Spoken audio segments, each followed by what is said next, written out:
friends, welcome to My Sew Bliss.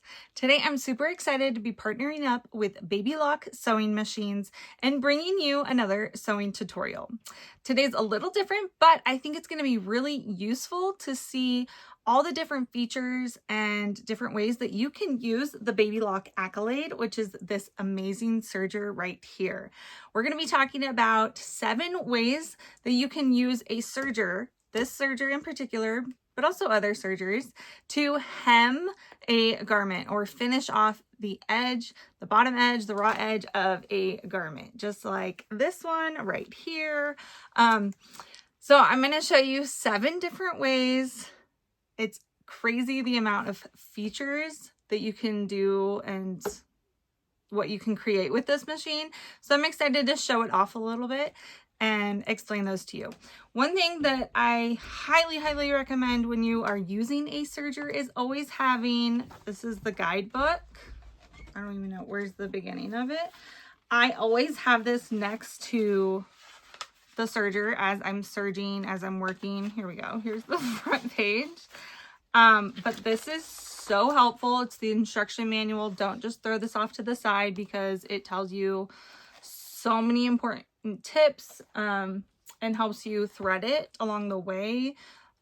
This is also very helpful. This is the quick reference guide. Look at all the different ways you can thread this machine and different uses for it. So it's incredible. I'm going to show you 7 of these and how to use them. So that's one thing I've been trying to work on and learn myself is like, okay, when would I use this 7-thread cover stitch or the 6 thread or a combination stitch? So that's what I'm wanting to learn. So I thought I would share with you guys what I'm learning and how many cool features this machine has. I'll put links down below for the machine as well as a discount code. So make sure to check that out in the description below. So let's get started with the first hem is what we're doing today that let's throw those on the ground, that I like to use on this machine. This is called a narrow hem. It's a great finish for medium to lightweight fabrics. Let's see. So if the thread matches, it looks obviously even better, but sometimes you want that contrasting thread. And I love that it just is like this little like rope almost, but it looks so good. This is a great one for lightweight fabrics. Anything that is gonna keep its flow and feel nice. So this is just like I think it's like a rayon cotton blend, something that I got as a shirt. It has like a little stretch, but not a ton. It's more woven. Our second one is our regular cover stitch. I love the look of the cover stitch. This is very common in the garment making industry to have a cover stitch, which is this double needle on the front. So this is the front of it. And then on the back, you have this overlock stitch that finishes off that raw edge. So I kind of got it on the raw edge, but I could have gotten it like even closer. So the ideal is to catch this so that you don't have like any of this fraying going on. I did it a little better over here. It takes practice, but honestly, as long as you catch part of that, I think I'm okay with it. I'm not in the garment making industry, so it doesn't have to be perfect in my head. But I absolutely love this one. This is great for activewear as well, and knits, anything that stretches, but also is great for wovens as well. You'll see if you look on like any t-shirt or clothes you buy, this is a very common stitch that you would see. And one of the main reasons I love this machine so much is for that cover stitch setting that I can put it on. And just to give you guys a little tip, like this, it's intimidating to thread. First of all, I know sergers are, but the Baby Lock Accolade, the Baby Lock team makes it so easy because first of all, this machine has air threading, which you put it through here, you press a button and it threads it through the bottom. Like you don't have to worry about it. It's been so easy. Sometimes when I've been threading it for these stitches for these hems, I've been like, wait, that felt too easy. Did I do it right? Did I finish it? So that's been cool for me to recognize, because that's something that's kind of intimidating and kind of like a hurdle you have to get over when working with a serger, is like, don't be intimidated by this big machine and the threading that has to happen, because it's definitely possible. The other thing that the Baby Lock team does is that instruction manual, the quick reference guide. It is so handy, and that's why I keep it to the side, because it makes it so easy to thread your machine for any of these stitches. It makes it so quick. So don't be intimidated by that, because you can make these stitches too. You don't have to be a professional. It's easier than you think.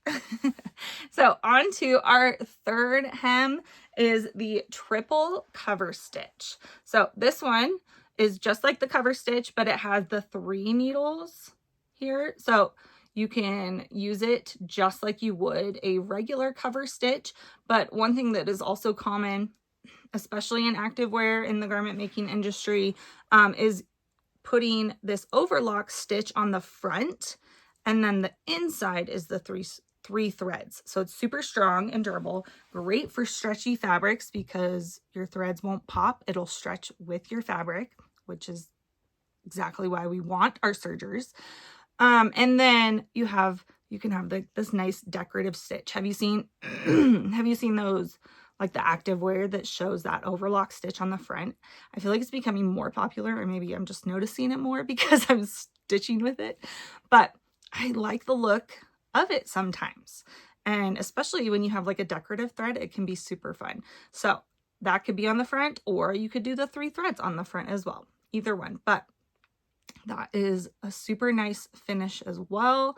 Very clean, finishes off the front and back, no matter what side you're going to do it on, but encloses that raw edge, like I said before, on the regular cover stitch, which is really nice. I did really good on this one. I'm proud of myself on that one. So our fourth one is our rolled edge stitch, which this one looks a lot like the narrow hem, and they are similar. They're very similar. This one is going to be the most narrow stitch you can get on the Baby Lock Accolade. It is is great for those sheer fabrics, super lightweight fabric. So anything like see-through, this finishes it off really nicely. Obviously you would probably want thread that matches your fabric, but also it could be a detail. Like I've said, I'm going to keep saying like the same thing, I feel like, but it works so well and looks great. So I like to use this one a lot on those thinner fabrics, especially even just like this weight fabric. It just finishes that hem really nicely, gives it a unique feel, look, and is super nice to see. So that's the rolled edge. Our number 5 hem is going to be a lettuce edge, and I used it on this knit fabric because it's just easier to see and work with when you're doing a knit, because you pull it and stretch it, the fabric, as you sew it, and that's what creates this lettuce edge is what they call it. So it's like kind of like a ruffly edge. I feel like I could really work on this, but it's not my favorite finish. A lot of times you'll see it in like children's wear or lingerie or more sportswear. So it's a great option, especially when you're sewing with knits. I just haven't mastered it, so I'm going to work on that. But you can do it on wovens. I've heard that if you do it on the bias on the wovens and just do like a little bit of a stretch, it works as well.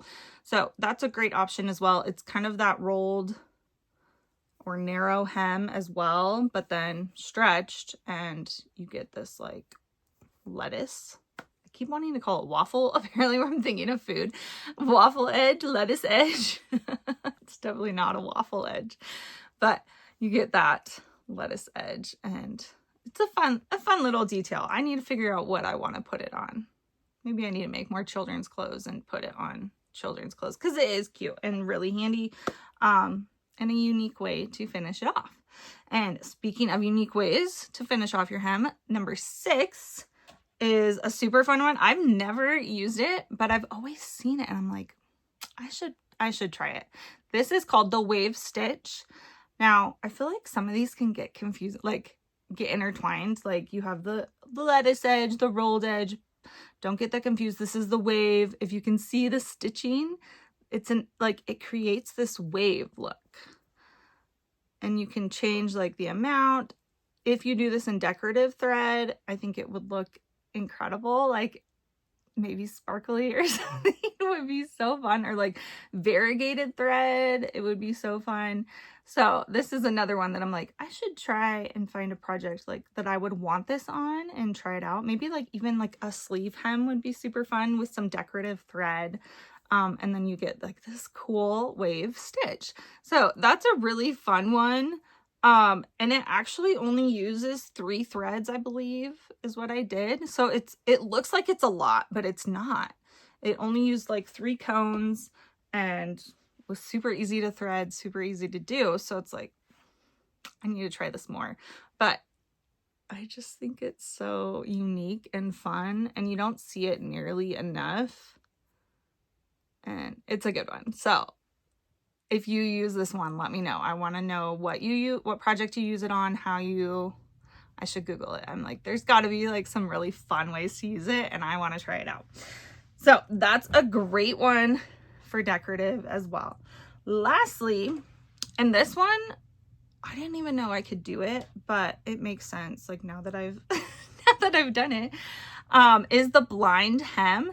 This is typically something you would see with a regular sewing machine. You would create the blind hem stitch, but you can also do it on a serger. And I just think that's so cool because then you can finish off everything all in one. And that's the great thing about a serger is like you can get that your stitching done, but also finish off the edge as well at the same time. And I love that. I love it. I'm just going to scream about how much I love sergers. So this is the blind hem, and you can see because I used this light like cream thread, you can see the stitches, but if you know a blind hem, you'll see those anyway, but you typically use a color of thread that matches your fabric so that it won't be seen. A serger does have more stitches because it's just that single needle. It's not moving back and forth like a blind hem, but it's staying in place. So I think it takes a little bit of practice to get it right along the edge.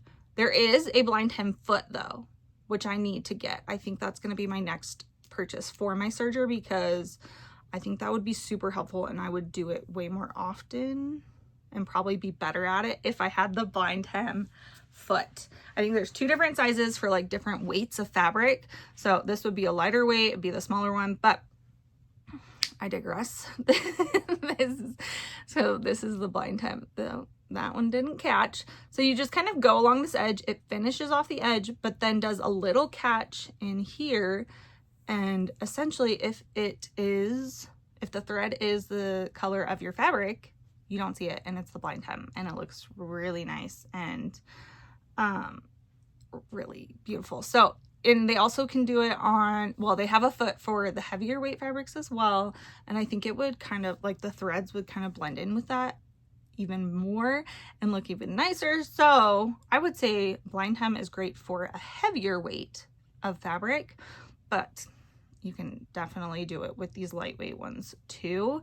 And I just keep saying it, it gives off this beautiful finish and finishes off both sides. Ignore the long tail I still have on there. But one thing that I messed up on my first sample of this is I did it too close or too on top of the edge of it. So I did it like this, but that created like a flat felt seam. If you've seen those, I really like those as well. It's not typically a hem. I'm not suggesting it as a hem, but it could be cool as a hem. So if you did it like this, and then because you stitch it and then you usually like pull it apart and you get this cool like ladder stitch or narrow ladder stitch, felt stitch kind of thing. And I actually really love it. Like I think this could be a fun detail. So if you can't figure out a blind hem, narrow stitch with this cool detail. Like, I want to now make a shirt and put this as the detail, because that just looks really cool to me. And I think would be a fun way, like, especially if you had like a cuff, or just to finish off the hem, because it would look kind of like a little cuff, and then it gives that detail with the stitching. I love this detail thing. Like, sewing's just so much fun because you can add all these little details and have so much fun with it. And sometimes I forget about those things. I just want to make the project and finish it. But then I'm like, wait, what if I add this? What if I add this? So this was a fun way for me to learn different ways that I can add details, or add some little pops of color or fun to an outfit or whatever I am making. So I'm excited to try out. That kind of turned into 8 ways to hem with that flat felt, or I don't even, what's it called? Let's find out what it's called. Narrow, flat, felt, something. Flat lock. It's a flat lock. They've got a 3-thread flat lock, 2-thread flat lock, 2-thread. Oh, a narrow one, a wide one. A blanket stitch is similar, but not the same. And a ladder stitch. Maybe that should be my next video. What are the difference in all of those? So I hope this was helpful to you guys. Let me know if you want tutorials on how to do each of these stitches. I wasn't gonna do that, but if that's something you're interested in and would like, especially this blind hem one or flat lock one, I think that would be a good one to have a tutorial for, on how to get the machine ready, to do it, to sew it, because it kind of like tricks your mind a little bit, but it works so well. So let me know if you would like those as well. And I'll put links down below for the Baby Lock Accolade. If you can't tell already, I'm obsessed with this machine and it's so good, has so many great features. I'm still figuring them out. I swear every time I sew with it, I'm learning something new, and that's what I also love about sewing, is that I'm continuing to learn and grow and stretch my creativity. So I hope you guys are too. If you have any comments, questions, make sure to leave them down below in the comment section, and make sure to subscribe for more sewing tutorials, and I will see you guys next time. Bye!